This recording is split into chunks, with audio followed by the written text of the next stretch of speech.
The Toa Inika and Voi Nui resistance team then divided into 3 groups.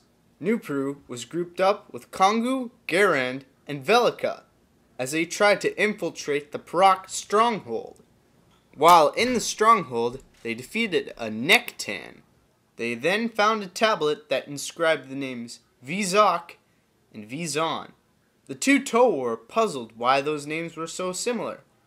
Then they realized Vizon was unfused from Vizak.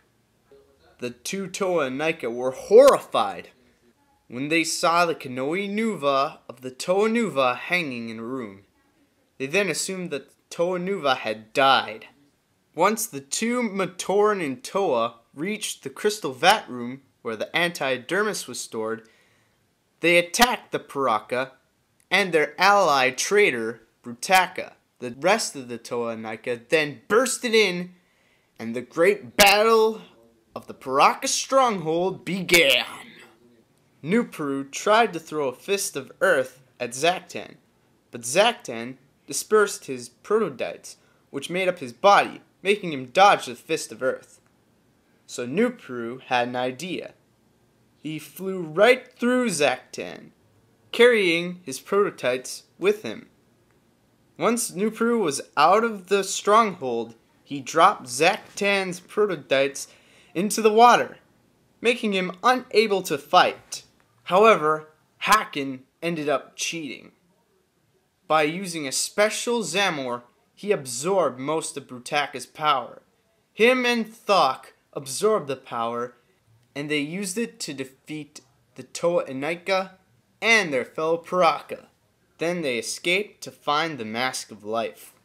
The Toa Inika were then woken up by Axon. Axon said that he would go after the Paraka himself, but Jaller insisted that he'd stay here and fight Brutaka instead. Axon didn't object, so the Toa Inika got out of the stronghold to follow the 6 Paraka. The Toa Inika were then forced to team up with the other 4 Paraka, and they created a new Zamor that would return Brutaka's power to him.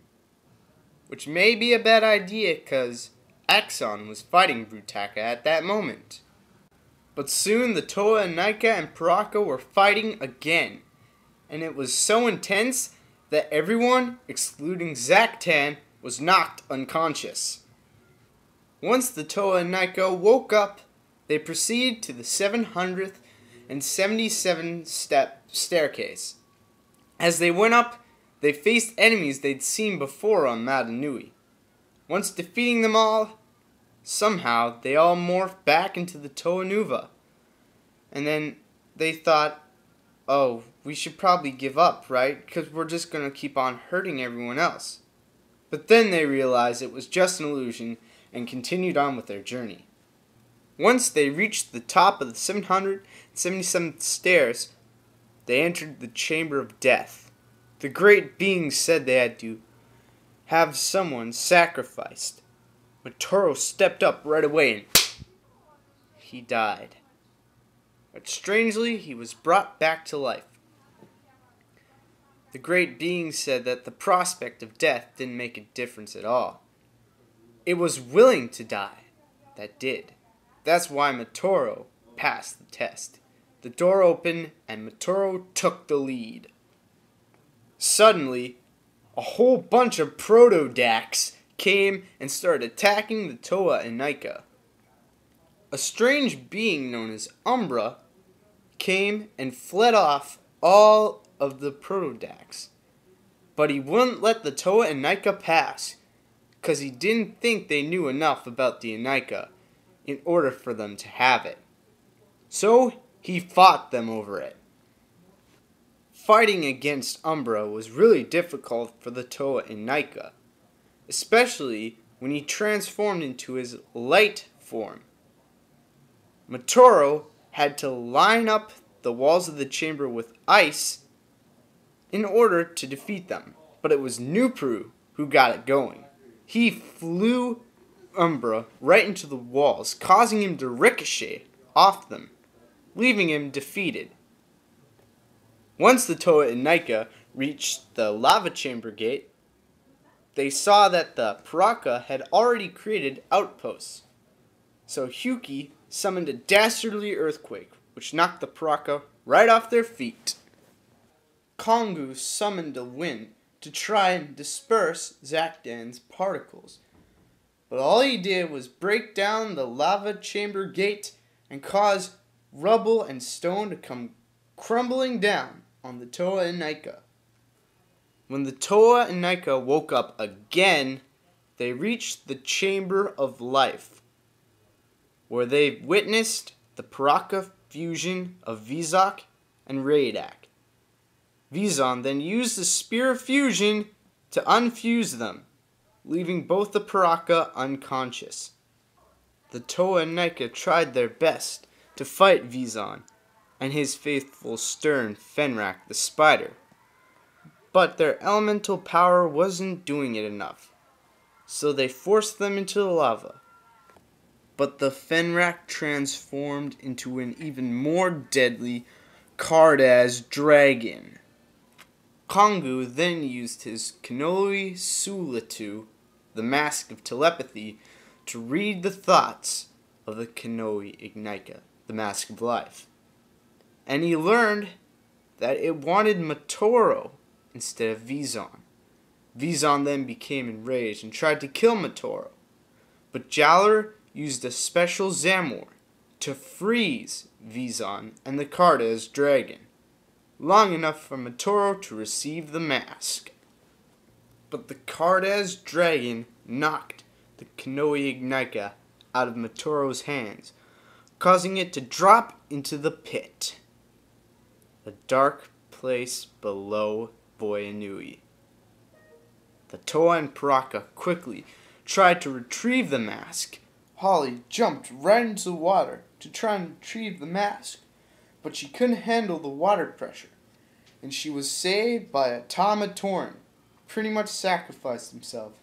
After being reunited with the Toa Nuva, the Toa Inika then pursued down the cord to Mahri Nui, where they would try and find the Mask of Life. While in the cord, the Toa Inika fought off a lot of Zygalak, and Makuta Tiridax possessed Matoro's body while he was using the Kanoi item. But thankfully, they got to the bottom of the cord and into Mahri Nui. The Mask of Life sensed that the Toa Inika were in mutanic waters and were about to mutate, so the Kanoi Inika used its power to transform the Toa into the underwater creatures known as the Toa Mari. Like all the Toa Mari, Nuparu went through some changes. His body got a little taller. He got new armor for his arms and legs. He got totally new limbs, Paraka feet, and 3 new weapons. His laser drill transformed into a razor-edged proto-steel shield, which he could use for offense by spinning it around at opponents, and as a shield, of course, for defense. He could also throw it around if he needed to. He also was supposed to get an aqua blaster blade, which he could use to channel his earth powers. Although this was not included in his set, it was supposedly included in the storyline. But I just don't see it. And, like all his other teammates, he got a Kordak blaster. This machine gun-like weapon held 6 Kordak rockets, which could channel elemental power and explosive energy. Once they transformed, they fought and defeated a giant venom eel with the help of Hyuki and his Kanoi Gare. Once they reached Mahri Nui, the Matoran thought they were a threat and were very scared. But the Toa Mari tried to convince them that they were only trying to protect them.